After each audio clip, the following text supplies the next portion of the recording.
Il existe 4 récits bibliques du dernier repas de Jésus avec ses disciples.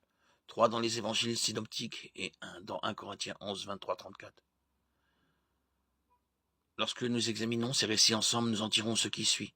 Au cours du repas de la Pâque, Jésus a béni, rompu et offert le pain à ses disciples en disant « Prenez, mangez, ceci est mon corps qui est rompu pour vous.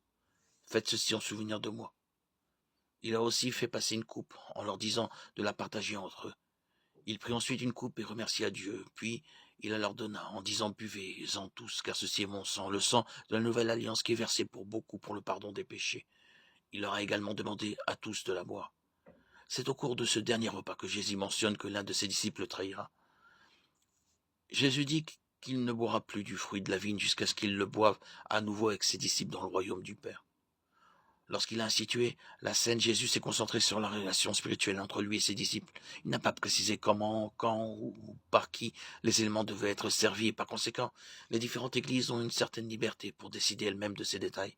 Par exemple, le fait qu'une église observe la communion une fois par semaine ou une fois par mois n'est pas vraiment important.